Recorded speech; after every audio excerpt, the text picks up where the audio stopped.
Sawa kabisa. Yes.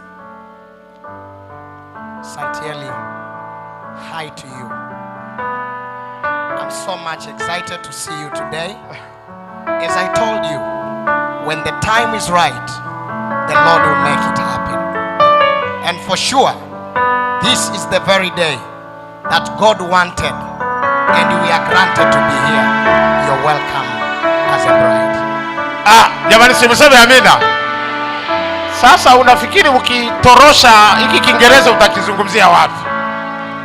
Haya bwana, asanteni. Hebu na wewe msalimie kidogo mchungaji, mume mtarajiwa. Haya. Kipare sawa, Kiswahili sawa, Kiingereza sawa.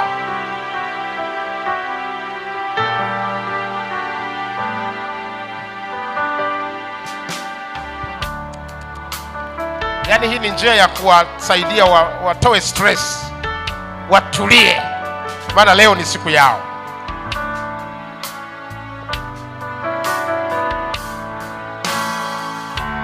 Bwana sifa. Bwana Yesu asifiwe.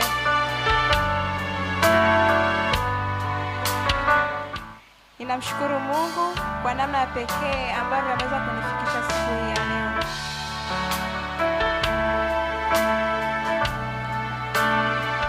Haya, mpe salamu sasa. Mpe salamu.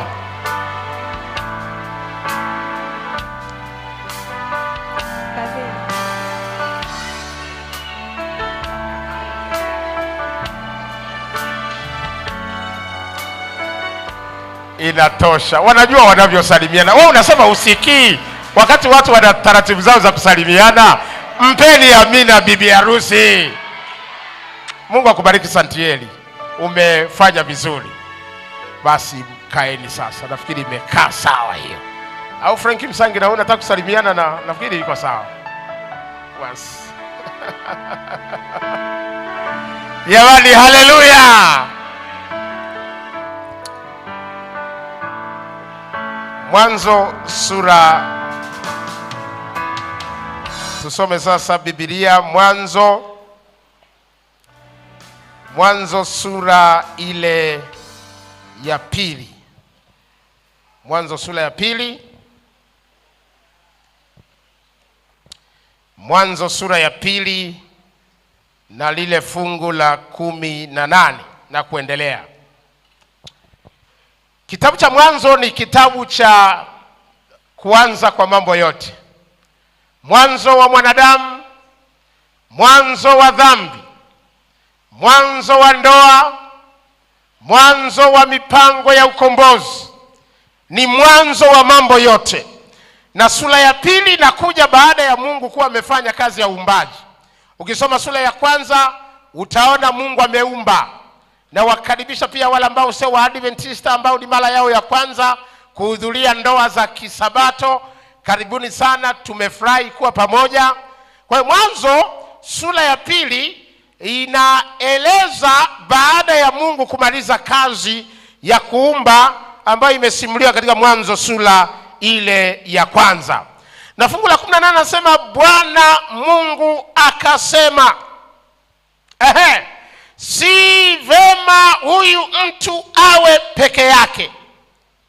Nitamfanyia msaidizi wa kufanana naye. Bwana Mungu akafanyiza kutoka katika ardhi kila mnyama wa mwituni na kila ndege wa angani, akamletea Adamu ili aone atawaitaje. Kila kiumbe hai jina aliloliita Adamu likawa ndilo jina lake. Twende lile fungu la 21. Bwana Mungu akamletea Adamu usingizi mzito, naye akalala. Kisha akatoa ubavu wake mmoja, akafunika nyama mahali pake. Na ule ubavu alioutwaa katika Adamu, Bwana Mungu akaufanya mwanamke, akamleta kwa Adamu. Adamu akasema, sasa huyu ni mfupa katika mifupa yangu na nyama katika nyama yangu, basi ataitwa mwanamke, kwa maana ametwaliwa katika mwanamume. Fungu la 24. Kwa hiyo mwanamume atawaacha baba yake na mama yake, naye ataambatana na mkewe, nao watakuwa mwili mmoja. Jamani, Bwana alibariki neno lake. Jamani, Bwana alibariki neno lake. Sasa yako mambo machache ambayo natamani tuyazungumze kabla tujaingia kwenye viapo na kabla tujamaliza ibada yetu ya leo. Jambo la kwanza, Mungu mwenyewe ndiye anayeona. Yaani sio Adamu anayeanzisha move ya ndoa. Yaani sio ndugu wanaoanzisha move ya ndoa. Ni Mwenyezi Mungu anaona kwamba sio vema huyu mtu awe peke yake. Ni Mungu aliyeona. Ninatamani niwatie moyo vijana ambao wako katika kanisa hili na wanaonisikiliza kupitia katika vyombo vya habari. Wengi wameanza ndoa zao kwa akili zao. Wameanzisha mipango ya ndoa kwa akili zao. Wanaona kibinadamu zaidi ya Mungu anavyoona. Wako wengi ambao wameanza ndoa kwa macho ya kibinadamu. Wametazama urefu, wametazama sura, wametazama rangi, wametazama muondoko, wametazama magari, wametazama funguo tatu, wametazama kwamba huyu mtu ana kazi, na ndoa zao zimemalizika vibaya, maana hazikuanza na Mungu. Wako walioanzisha safari za ndoa kwenye daladala za mabasi. Wako walioanzisha safari za ndoa kwenye train. Wako walioanzisha kwenye viwanja vya mipira. Wako walioanzisha kwenye mabaa, na ndoa zao hazijaendelea. Ninataka nikupatie habari njema mchana wa leo. Anza na Yesu. Hawa ni watu ambao wanamwacha Mungu aanze. Wengi wametazama kibinadamu. Wanasema, mchungaji, nimevutiwa na huyu binti maana ni mrefu. Mchungaji, naogopa kumluzi huyu binti. Naogopa kumpoteza huyu binti. Yaani wanatazama kibinadamu. Fungu hili linatuambia ni vizuri tumwache Mungu aanzishe jambo hili la ndoa. Jamani, Bwana asifiwe sana. Mungu akaona si vema. Mungu aliyeanzisha. Wengi ambao Mungu ameanza kuinitiate mambo haya ndoa zao zimekuwa salama. Ndoa zao zimekuwa hazina misukosuko. Ndoa zao zimekuwa za ibada. Ndoa zao zimekuwa za maombi. Maana hata kama dhoruba zitapita, wanajua aliyeanzisha ni Mungu. Kisa kimeelezwa katika kitabu cha Marko, wakati ambapo Mungu aliwaambia Yesu aliwaambia wanafunzi wake, na tuvuke kwenda upande wa pili wa bahari. Kwa wakaingia kwenye chombo, na kile Biblia inasema chombo alimokuwemo Yesu ndicho kilichopatwa na dhoruba na misukosuko. Na kulikuwa na vyombo vingine vilivyosindikiza, lakini chombo ambamo Yesu alikuwemo ndicho kilichopigwa na dhoruba. Nataka nikupe habari njema, Fadhili na Santieli. Hata kama dhoruba zitaanza, ili mradi ni Mungu aliyesema, sasa wakati umefika wa kufunga ndoa, nendeni kwa ujasiri, maana mtakuwa salama. Jamani, haleluya. Chombo alimokuwemo Yesu kilipigwa na dhoruba, lakini bado wakati wa dhoruba Yesu alisimama na akatamka, na dhoruba ikasimama. Na Biblia inasema kukawa na swali kubwa. Ninajua katika ndoa kuna misukosuko. Ninajua katika ndoa kuna kupishana. Ninajua katika ndoa kuna mambo mazito yanaweza katokea, lakini ni bora yatokee, maana Yesu yumo ndani ya chombo. Jamani, simseme amina. Kwa Fadhili pamoja na Santieli, ninawapongeza kwa kumwacha Mungu awe sehemu, atangulie. Upande wa pili nataka niwatie moyo. Wako mabinti leo wamekuwa complicated katika mambo ya ndoa. Wana mauchaguzi mengi. Anakuja kaka wa watu, anauliza unatokea wapi? Natokea Vugwama. Vugwama. Haya ngoja kidogo namalizia niko chuo. Yaani jibu la chuo limekuja maana amesikia anatokea Vugwama. Wako wadada wamekuwa na masharti, wachungaji mko hapa, wamekaa makanisani miaka na miaka bila kuolewa. Maana kila anayekuja anachambuliwa, anatazama kuanzia juu mpaka chini, anasema type hii sio type yangu. Kwa anasubiri watu wanaofanya kazi benki. Wewe endelea kusubiri watu wa benki. Wasubiri watu wa benki. Ni wafanya biashara wakubwa. Yaani natamani mabinti walioko hapa na vijana walioko hapa waone fahari ya ndoa ya kuanza chini pamoja kwa unyenyekevu. Anayenielewa na aseme amina. Waanzie chini na stuli 2. Waanzie chini na kajiko kagesi. Wapike, wayazoee maisha, wapambane. Haya maisha hayana formula. Maisha haya hayana formula. Haya maisha yanahitaji kupenda kwa baraka za Bwana. Kwa nataka niwatie moyo Pastor Munisi, tia moyo mabinti wengi wamekaa, miaka yao imeenda. Na ngoja niwaambie, wana saikolojia wanasema kadiri umri unavyoendelea ndivyo ambavyo msichana anapunguza chances za kuolewa. Kama mlikuwa hamna taarifa. Jamani, mpo au mmeondoka? Pokea hiyo hata kama ni nzito kumeza. Wanasema wanawake wanawahi kuzeeka kuliko wanaume. Watu wa biology walioko hapa na madaktari wanaelewa kwamba wana depreciate mapema. Ndio maana mtoto wa kike anawahi kutambaa zaidi ya wa kiume. Kama una mapacha, Kulwa na Doto, Kulwa ni kijana wa kiume, Doto ni msichana. Msichana atawahi kutambaa, atawahi kusimama, atawahi kutembea, atawahi kuongea zaidi ya huyu mvulana. Maana maturity ya wanawake inawahi zaidi. Na ndio maana tunatia moyo kwamba wanaume wewe na miaka mingi zaidi kuliko wanawake, wapishane miaka 2, 1 mpaka 2, ili wanapodepreciate haraka iwe salama. Maana wao wanawahi kuzeeka.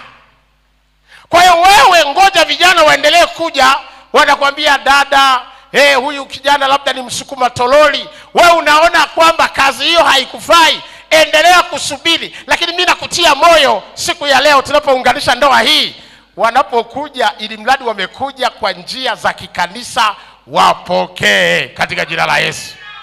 Dada, wapokee. Na wewe nafikiri nitakuja kufunga ndoa yako. Hivi ninavyokuona hivi karibuni mambo yatakaa vizuri. Jamani, mpeni amina huyu dada. Ameniangalia kabisa. Tayari? Mbona anatazama kama ana search? Maana anatazama kama ana search. Basi Mungu akubariki sana. Lakini tunawatia moyo vijana wengine ambao bado. Wasichana, acheni malingo kwa jina la Yesu. Acha malingo. Hata kama anatokea kule Mtwala ndani, ili mradi yuko na Yesu na ana mwenendo mzuri kwenye kanisa, mpokee na mambo yako yaende vizuri. Jamani, Bwana Yesu asifiwe. Upande wa pili tunawatia moyo vijana pia.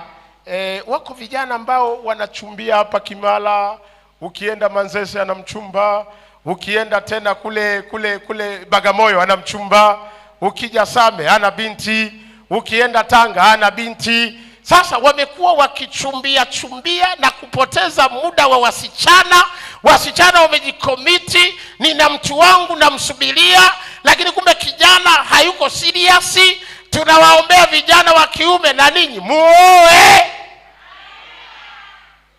Pastor, watie moyo kabisa. Waoe, wamachi hapa kanisani, na sisi wachungaji tuko tayari kufunga ndoa zao. Kwa hiyo Mungu akaona si vema huyu mtu awe peke yake. Jambo la pili ambalo tunaliona hapa, ndoa ni kati ya mume na mke. Tunamuona Adam analetewa Eva. Yaani analetewa jinsia ya kike. Nataka nizungumze na wasikilizaji wanaonifuatilia pamoja na watazamaji na wote tuliohudhuria ndoa hii. Biblia imetuelekeza ndoa kwamba ni muunganiko wa mwanamume na mwanamke. Sema amina. Sio mwanamume na mwanamume, wala sio mwanamke na mwanamke, wala sio binadamu na mnyama. 2014 California kama sikosei ilifungwa ndoa ya kwanza kati ya mwanamume na mbwa. Yaani wakaimba kabisa, kama ingekuwa ni huku kwetu, ndolela ndolela chaselele kambwa kana punga mkia kamevalishwa chela. Na anayefungisha anasema katika hali njema na katika hali mbaya, ukiwaacha wengine wote utaambatana naye. Kanawekewa maiki, mwingine anajibu ndio nakubali. Watu wamepanda tiketi za ndege kutoka mbali, wamekuja kwa ndoa ya mbwa na mwanadamu. Na yule kasisi anaulizwa, anayefungisha hiyo ndoa, imekuwaje? Na anasema this is the definition of the true love, kwamba hii ndiyo tafasiri halisi za upendo wa kweli. Sasa mbwa anakupeleka wapi? Na wanamaliza hapo, wanabusiana, ikatrendi kwenye vyombo vya habari dunia nzima. Siku hizi ndoa zimekuwa na changamoto. Watu wanaoana na wanyama, watu wanaoana kwa jinsia moja. Ninatamani msikilizaji wangu anayenisikiliza na mtazamaji, Fadhili pamoja na Santieli wametembea katika maelekezo ya Biblia. Useme amina. Wamesimama na kusema sisi tutatembea kama Biblia ilivyosema, mwanamume na mwanamke. Na mimi kwa ujasiri mchana wa leo ninatamani vijana walioathirika na mambo ya jinsia moja, ninatamani pia wanandoa ambao wanawaza habari za wanyama, hao waache katika jina la Yesu. Ni mwanaume na mwanamke. Jambo la tatu ambalo tunaliona katika mafungu haya, jambo la tatu tunaloliona katika mafungu haya, Eva anatolewa kwenye ubavu. Bwana anamletea usingizi Adam, na analala fofofo, na anamuondolea moja ya mbavu zake, na anamtengeneza mwanamke. Kwa neno mwanamke ametwaliwa kutoka kwa mwanamume, inamaanisha ni part and parcel. Ametolewa kwenye ubavu. Mbavu kazi yake ni kulinda moyo. Mbavu zinafanya kazi ya kuprotect moyo. Ina maana ametolewa kwenye formation ya mapenzi. Na ndio maana Biblia inasema enyi waume wapendeni wake zenu. Ukimpenda mke wako hautamtukana. Ukimpenda mke wako hautampiga. Ukimpenda mke wako utamkumbuka yeye peke yake. Inazungumzia habari za upendo. Na Biblia inasema enyi waume wapendeni wake zenu, enyi wake watiini waume zenu. Ni vitu viwili ambavyo ni principle ya kibiblia. Tumeambiwa tuwapende na wameambiwa watutii. Ninataka nikutie moyo Fadhili, mpende Santieli. Na kuambia Fadhili, mpende Santieli. Maisha haya ni mafupi, mpende Santieli. Usiwasikilize wanadamu. Wanadamu hawatabiriki. Yaani hata wewe tu kuoa hapo, kuna wengine tayari wameshachukia. Niliwahoji sana hao wakati ninafanya premarital counseling. Niliwahoji, wanayajua maswali yangu.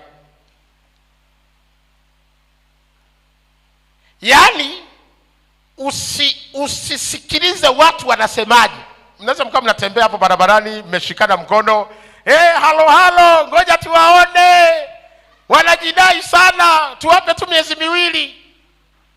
Ndivyo wanadamu walivyo. Umetuletea shemeji gani? Ndivyo wanadamu walivyo. Mwanadamu huwezi kumridhisha. Wewe kazi yako, Biblia imesema penda. Kuna mtu kwa mwingine ataonekana ni mfupi lakini ni anapendwa na mume wake au mke wake.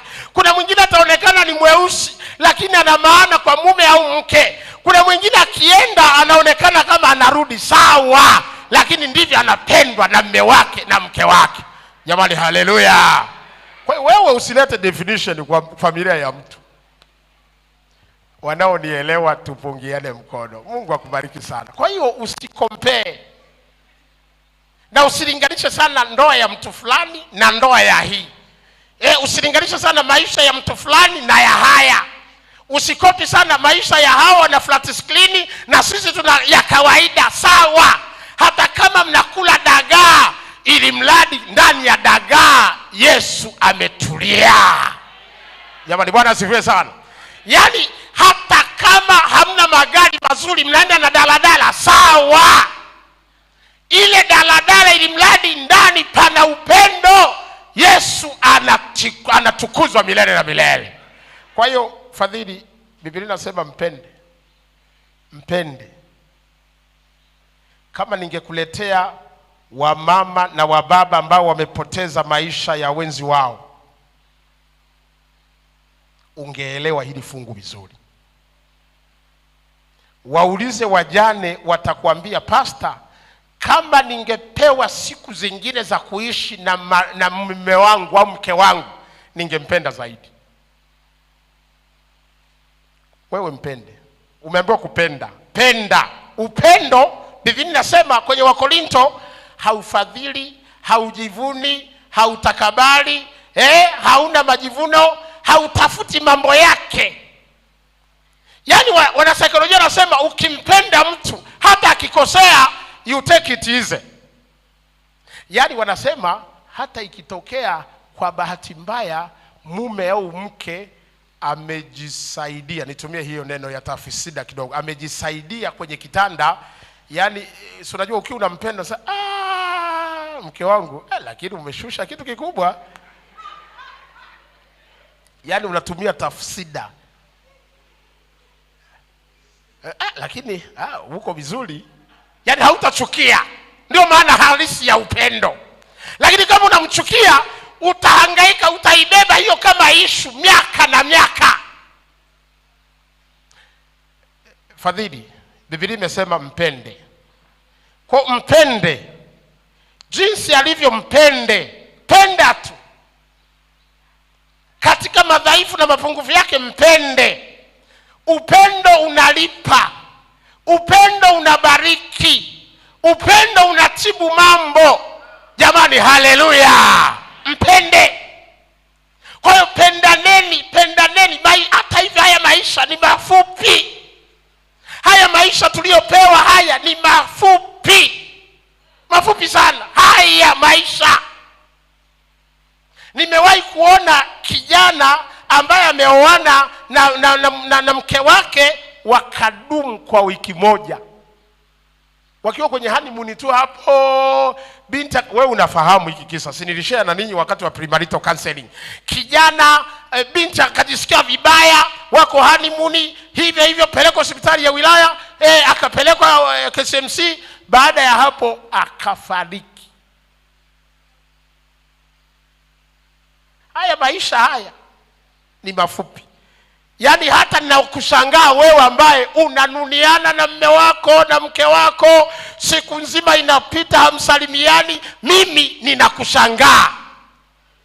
Maana haya maisha ni mafupi, tumepewa maisha kidogo.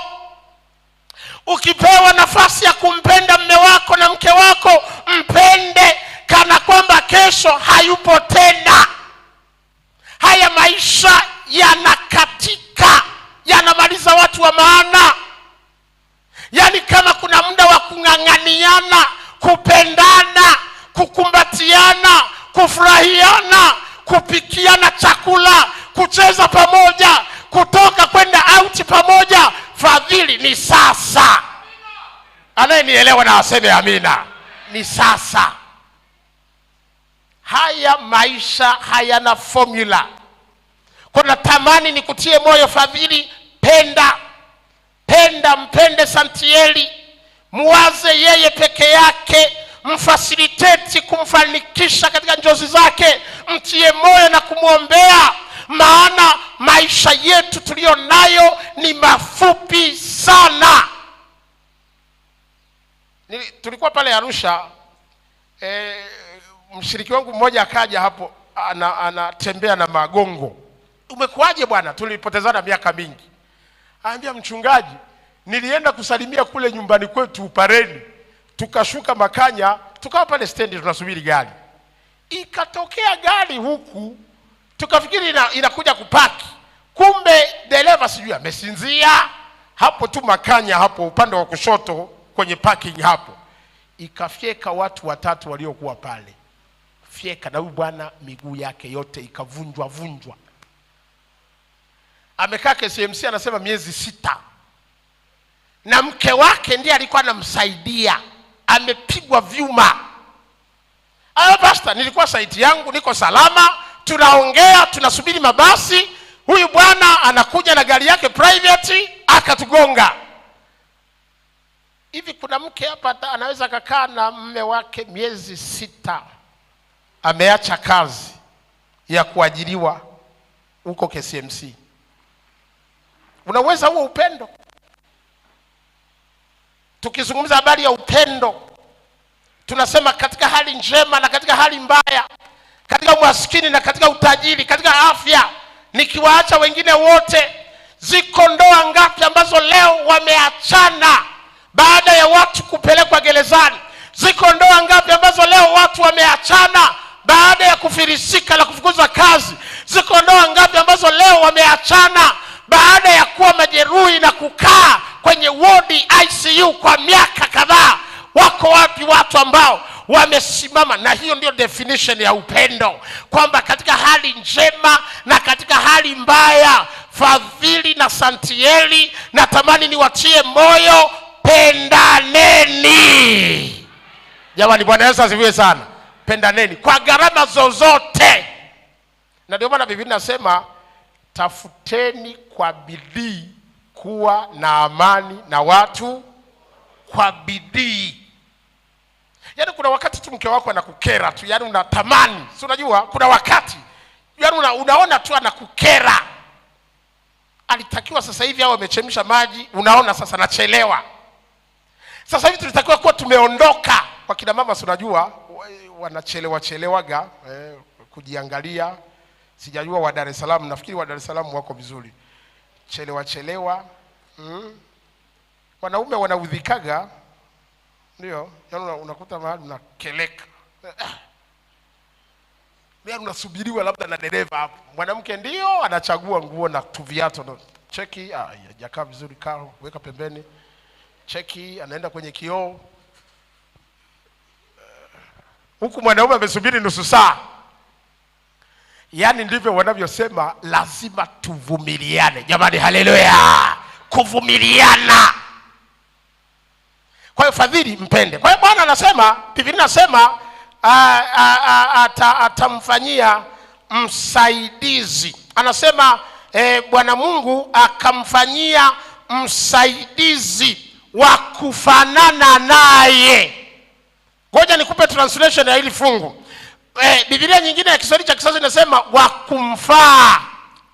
Hapa haimaanishi ya copy na photocopy, kwa maana hii ni original na hii haimaanishi urefu na ufupi, haimaanishi weupe na weusi, wa kufanana naye. Ina maana translation zingine zimetumia neno complementary, anaye complement, anayejazia mapungufu ya mwenzake, kwamba huyu anaongea sana lakini huyu anamsaidia kutunza siri, huyu na kadhalika, complement. Yani ndio maana anasema nitamfanyia wa kumfaa. Yani kwa lugha nyingine, huyo mke uliye naye anakufaa wewe. Akipewa mwanaume mwingine hawatamaliza hata siku hizi 2, watapeana sumu.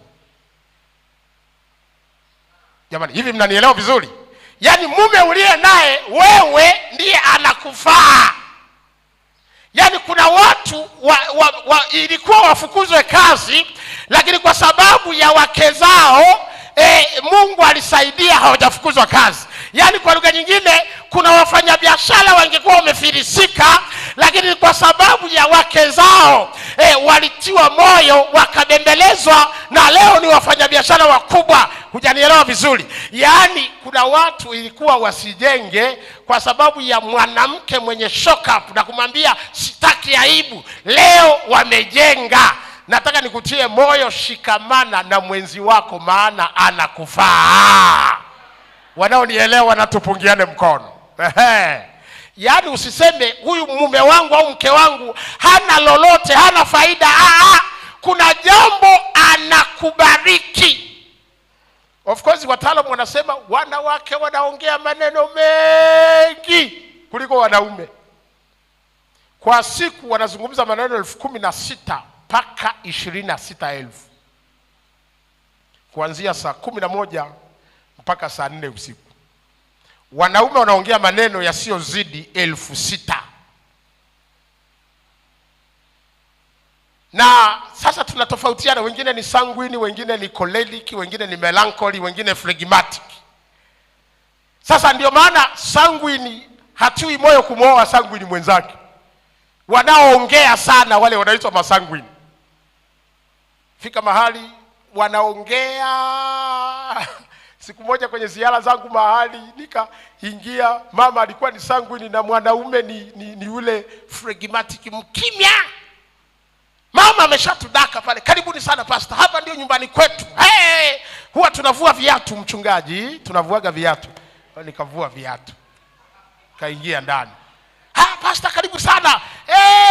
Baba fulani anakaaga hapa, mchungaji wewe kaa hapa. Nikakaa hapa. Mama huyu sanguine anaongea, mzee ni mkimya. Mama kama pastor, hawa ni watoto wetu. Zile picha, huyu ni kijana wetu mkubwa, anasoma chuo kikuu cha Dar es Salaam. Nilimzaa kwa shida pastor, ilikuwa ni kwa operation. Huyu hapa ni kijana wetu mwingine anafuata, yeye huyu anasomea ualimu. Yuko kwenye chuo kikuu fulani. Huyu tabia yake anaongeaga sana kama mama yake. Huyu hapa ni binti yetu. Kwa hiyo akanipa introduction ya picha zote. Naona tu mzee yuko kimya. Pastor unatumia juisi gani? Anasema yoyote tu. Ngoja nikuletee. Tuna ya apple, tuna ya chungwa. Ngoja nikuchanganyie pastor. Unajua mna kazi kubwa. Yaani ametawala jukwaa, hata kilichonipeleka kutembelea kuombea sikukifanya. Sasa tulipofika kwenye mambo ya kuombea, nikamwambia sasa mnatamani niwaombee nini sasa? Nikasema mzee, maana na heshima pia, mzee hebu niambie tuombee nini? Akadakia, pastor, ngoja kwanza mimi nitamsaidia mzee. Akaanza kulisti mambo ya kuombea. Nataka nikuambie neno ambalo nimelisikia kwa yule mzee ilikuwa ni kwamba mchungaji ubarikiwe kwa kututembelea, na tukaagana. Lakini bado huyu mama ana mambo mazuri. Jamani, haleluya. Kwa hiyo ninawatia moyo tuvumiliane. Yaani Santieli mvumilie Fadhili mvumilie Santieli, maana hata wewe kuna watu wanakuvumilia. Jamani, wanaonielewa na waseme amina. Kwa hiyo anasema atamfanyia msaidizi wa kumfaa. Nataka nikupe habari njema mchana wa leo. Yule mke uliye naye anakufaa. Nataka nikupe habari njema, yule mume uliye naye anakufaa. Nenda waulize waliooa wake wa pili. Watakwambia wa kwanza alikuwa mzuri kuliko huyu. Nenda mzee Rusiu, umekuwa mchungaji, uliza. Hata kama alifiwa akaoa mke mwingine. Wenzetu wale wa madhehebu mengine wanaoa wake wawili watatu. Waulize, watakwambia wa kwanza alikuwa mzuri, tabia njema kuliko fulani, kuliko huyu wa sasa. Kwa nataka nikutie moyo Fadhili. Ninataka nimalizie sasa hili fungu. Anasema lile fungu la 24. Kwa hiyo mwanamume atawaacha baba yake na mama yake. Jambo la tatu tunaloliona Fadhili ni kuacha. baba na mama. Haimaanishi baba wa kuzaa kwamba umwache. Tunachozungumza hapa ni kuacha mambo yako ya ujana. Sasa wewe unakuwa mume wa mtu, Santieli anakuwa mke wa mtu. Lazima aachane na tabia za ujana. Lazima muachane na mambo ya usingo. Lazima muachane. Kuna watu ambao hawajaachana, yani hawajaacha mambo yao ya awali. Hata kwenye kutambulisha, mkitembea barabarani huko na mke wako, bwana vipi, salama, lakini mtu badala ya kutambulisha, ndio tunapita hivyo, ndio tunapita hivyo. Hawataki kutambulisha, hawataki kuacha ujana. Kwa hiyo fadhili, acheni yale mambo ya ujana. Sasa vaa kama mume wa mtu. Ongea kama mume wa mtu. Tembea kama mume wa mtu. Ndio, wewe sasa ni mheshimiwa. Wewe sasa una hadhi yako inaongezeka, value yako inaongezeka. Kaa kama mume wa mtu. Hata kama umesafiri kwenda mbali, zungumza, lala, fanya kama kwamba wewe sasa kuna mtu wa maana ambaye umembeba katika moyo wake. Wako wanaume wengi na wanawake wengi wamesaliti ndoa zao kwa sababu bado hawakuacha tabia zao za ujana. Kwa ataacha. Jambo la pili ambalo tunaliona hapa, ataambatana. Anasema atawaacha baba na mama, ataambatana. Ina maana wataendelea pamoja. Ndoa za Kikristo, ndoa za Kiadventista ni ndoa za kuendelea mbele. Fadhili na kutia moyo, hii haina reverse, haina kwamba ni ya mkataba. Ndoa hii ni ya kudumu mpaka mauti itakapotutenganisha. Yaani tuwe na hela tunaendelea mbele, tusiwe na hela tunaendelea mbele. Tufukuze kazi tunaendelea mbele, tupandishwe cheo tunaendelea mbele. Kuna wanaume wanaoa wanawake wengine baada ya kupanda vyeo. Wanasema type hii, huyu mke sio mke wa hiki cheo nilicho nacho. Anasahau walianza zamani pamoja, na huyu mama alikuwa anamuombea. Mtu anapata magari, anasema type ya huyu mke, anayaona madhaifu ya mke wake. Yaani ataambatana. Katika hali njema ataambatana, katika hali mbaya ataambatana, katika kulazwa miezi kadhaa Muhimbili ataambatana, katika magonjwa yanayoua ataambatana mpaka mauti itakapotutenganisha. Ninakupa habari njema, Fadhili pamoja na Santieli, songeni mbele milele na hata milele. Mwisho kabisa anasema nao watakuwa mwili mmoja, watakaa pamoja, watashirikiana pamoja, watakwenda pamoja. Ninategemea Fadhili na Santieli mtaenda pamoja mkimtegemea Mungu katika maisha yenu. Na mimi ninawapendekezea, na ndio maana tumesoma lile fungu la maandiko matakatifu katika kitabu cha Lutu ambalo umelisoma katika fungu letu. Anasema usinisihi ni kuache, nirejee nisifatane nawe, maana wewe uendako nitakwenda, nawe ukaapo Santieli nitakaa. Watu wako Santieli watakuwa watu wangu, na Mungu wako atakuwa Mungu wangu. Pale utakapokufa nitakufa nami, na papo hapo nitazikwa. Bwana nitendee vivyo na kuzidi, ila kufa tu kutanitenga mimi na wewe.